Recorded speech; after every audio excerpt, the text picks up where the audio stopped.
Everyone. So today we have a new topic in HST, that is colonialism and urban change. So what is there in the chapter? Let me give you an overview of that.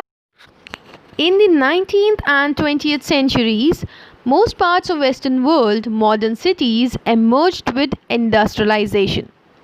In Britain, industrial cities like Leeds and Manchester grew rapidly as more and more people sought jobs, housing, and other facilities in these places.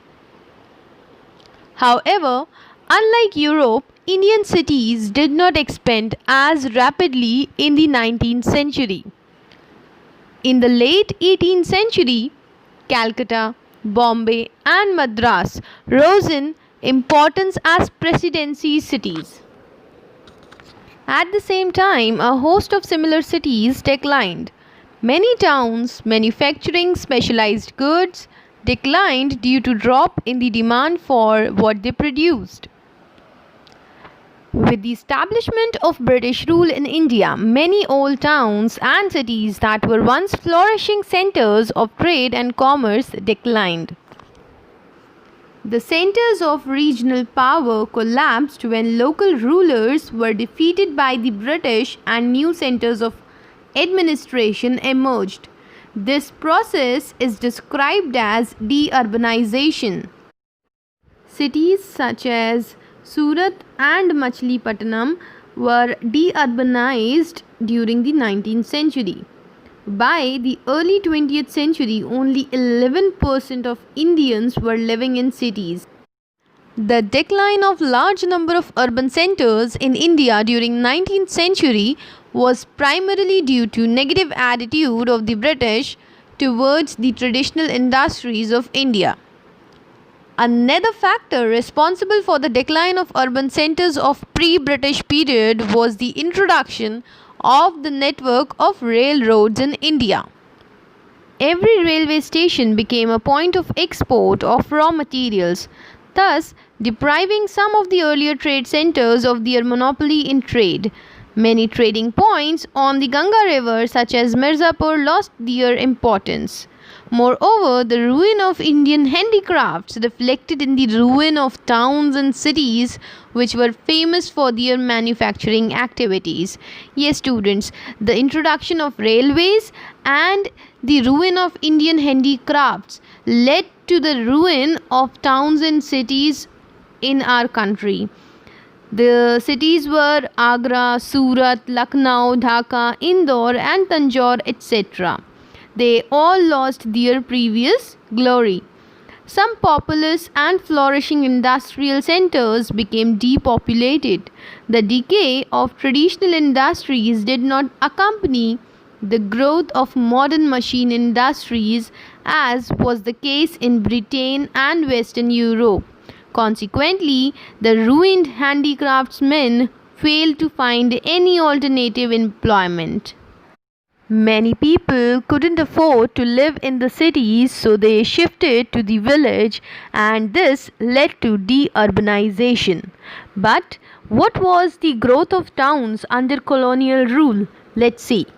New towns developed to meet the needs of colonialism at many places. Large presidencies, district headquarters, towns around residencies grew. Towns sprang up at important railway junctions because it would be easy to have jobs where the railway junctions are. So the people gathered there and set up a town. Army cantonment boards developed into townships. British built towns in the hills to spend time in summers. The tea and coffee plantations generated plantation settlements. So these were the growth of towns under the colonial rule. Now let's just find out what were the differences between the old and the new urban centers. First, we will discuss the features of old towns. Traditionally, Indian towns and cities were well-defined compact spaces enclosed by fort walls and surrounded by deep moat. The cities were divided into thanas and subdivided into mohallas. Towns were under the charge of kotwal with thanedars supervising the mohalladars and darogas. and the villages had panchayat system of administration. Now let's talk about the features of new towns and cities. They were bigger than the villages. They had broad roads and open spaces in the form of lawns, parks, and playgrounds. It had large public buildings, cities and government offices, markets, clock towers, and many other official buildings were set up in the towns. These towns also had cantonments built on European plan, and even some cities had a white town where the British lived and the black town where the native population used to live. And one more thing is there, that is, there was a new form of administration started. So by this we have understood that at many places in India, new towns developed to meet the needs of colonialism, and administration centers ranged from the large presiding cities to towns around district headquarters were set up. And Lord Cornwallis introduced a new code of regulations in 1793 which ended the local government system of native rules. In 1911, the Coronation Darbar was held at Delhi, where King George V announced the creation of new capital, that was Delhi. Sir Edwin Lutyens and Sir Herbert Baker were the two great architects who designed New Delhi. They together built the Viceroy Palace, which we call Rashtrapati Bhavan. They also built Council Chamber, which we call Parliament House today. North Block, South Block, India Gate, and Connaught Place were some of the buildings made by these two. The city was finally inaugurated in the year 1931.